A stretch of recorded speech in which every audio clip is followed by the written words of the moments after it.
Malik beristirahat sejenak di taman kota sambil menyeruput es teh manis dingin kemasan. Malik mengadahkan wajah sembari menghela napas berat. Rasanya tidak ada semangat sama sekali sejak Karin tiada. Akan tetapi Malik juga tidak bisa abai akan tanggung jawabnya pada papa dan mama. Ya Allah, gumamnya sembari mengusap wajah kasar. Bagaimana cara supaya aku bisa bersemangat lagi? Malik mengacak-acak rambut frustasi lalu menyapukan pandangan ke sekeliling. Suasana taman siang ini tidak terlalu ramai, tapi juga tidak terlalu sepi.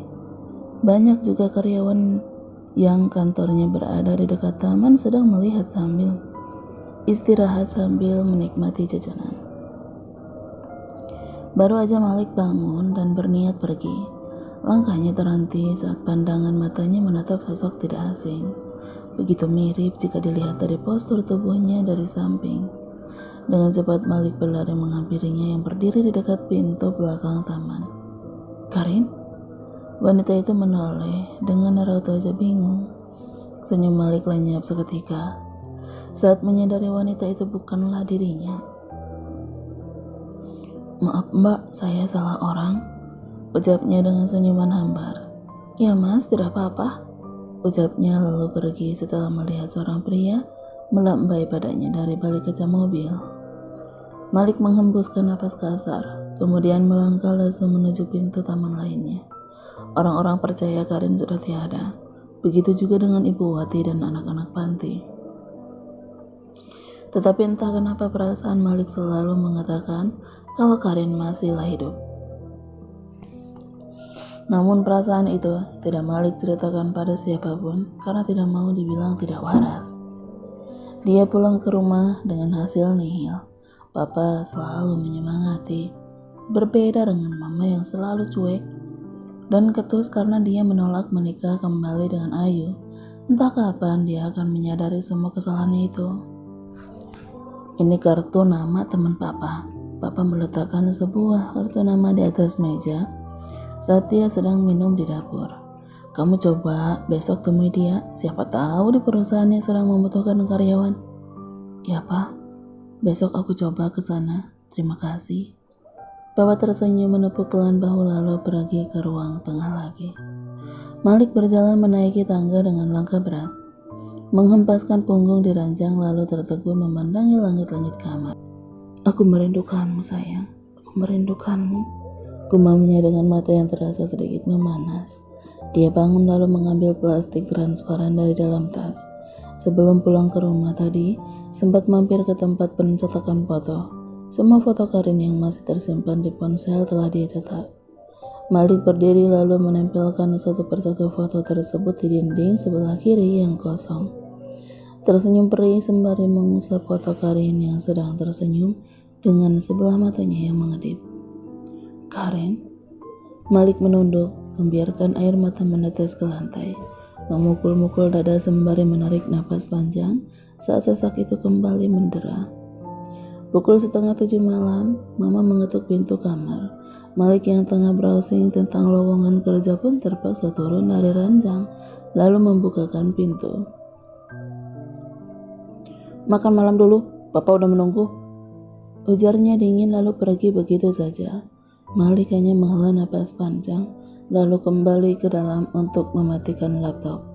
Saat Malik menyusulnya ke ruang makan, Papa dan Mama sudah duduk santai menunggunya.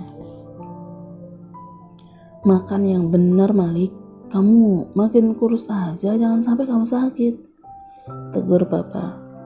Iya Pak, saat Malik pelan. Memang benar, nafsu makannya berubah drastis sejak Karin tiada. Dulu Malik selalu lahap, apalagi jika Karin yang memasaknya. Sekarang semua terasa hambar, Malik hanya makan sesekali, itu pun harus ditegur Bapak dulu. Lagian sudah bukan anak kecil lagi kok, masih harus dikasih tahu juga. Waktunya makan itu ya makan, jangan menyiksa diri sendiri terus. Kalau kamu yang sakit bukan hanya kamu sendiri yang rugi, tapi kami berdua juga ikutan repot. Ma, tegur Papa. Apa sih Papa ini? Yang Mama bilang itu benar semua kan? berhenti memanjakannya. Dia itu udah dewasa. Harusnya mengerti kalau kita juga bergantung kepadanya sebagai tulang punggung keluarga ini. Cerdas Mama sembari sesekali mendelik tajam padanya. Maaf Ma, lirih Malik lalu menyuapkan makanan dan menelannya dengan susah payah. Jangan diambil hati perkataan mamamu Malik, makan aja. Tidak anak, tidak papanya. Kalian sama aja, susah diberitahu. Sanggut Mama lalu kembali menikmati makanannya dalam diam. Namun, kesunyian di ruang makan ini tidak bertahan lama. Perdebatan Malik dengannya kembali terjadi saat Mama dengan tidak bosan-bosannya masih memaksa agar kembali bersama Ayu. Kamu itu keras kepala sekali Malik. Sudah tahu Ayu itu sedang mengandung darah dagingmu, cucu Mama. Kenapa kamu tetap menolak kembali padanya? Serganya sembari meletakkan sendok dengan kasar. Ayu bukan sedang mengandung darah dagingku, Ma. Itu anaknya Aldi. Debat Malik tidak mau kalah. Tidak mungkin Malik. Kamu begitu karena masih menyimpan dendam atas masa lalu mereka. Makanya kamu terus menyangkal anakku sendiri. Terserah apa kata Mama.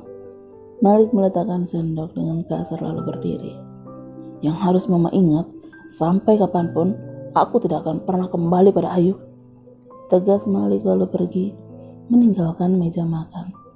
Malik, Mama belum selesai bicara Malik, teriaknya, tapi Malik tidak peduli. Dasar anak keras kepala. Mama itu senang sekali buat keributan. Apa tidak bisa rumah kita ini lebih tenang sedikit? Papa pusing, Ma.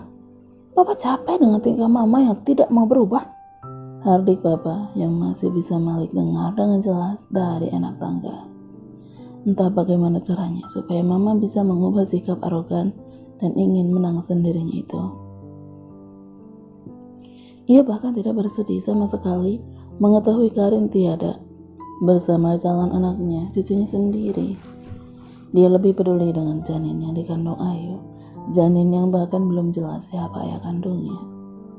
Malik sudah mencoba melamar pekerjaan kemana-mana, tapi tidak ada satupun yang menerimanya. Sudah beberapa bulan ini Malik menganggur, semakin pusing dan tertekan saat mendengar Mama terus mengoceh karena hal itu.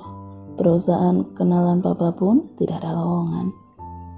Pukul 10 pagi Malik sudah bersiap-siap pergi ke rumah sakit bersama Ayu.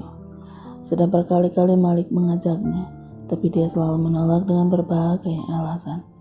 Kadang sakit, kadang pura-pura sibuk, membuatnya semakin yakin saja kalau dia takut kebohongan itu akan terbongkar. Hari ini dengan sedikit bantuan Papa, Ayu berhasil datang ke rumah ini. Papa menghubungi dan memintanya datang ke rumah untuk membicarakan sesuatu yang penting. Tanpa curiga dia pun datang dengan senyuman lebar. Mungkin dia berpikir Papa akan membicarakan tentang pernikahan mereka lagi. Mimpi. Jadi, Om membohongiku? Tanya Ayu menatap kecewa pada Papa. Maaf, Papa hanya ingin membantu Malik supaya masalah di antara kalian cepat selesai dan menemukan titik terangnya. Ujar Papa kemudian berlalu masuk ke dalam. Sudah, ayo, jangan menyalahkan Papa karena aku yang meminta tolong padanya. Malik menarik paksa Ayu menuju mobil. Tapi Mas, aku ada acara dengan temanku hari ini. Sudah diam, potongnya dengan sedikit membentaknya. Kamu pikir bisa mengelak lagi?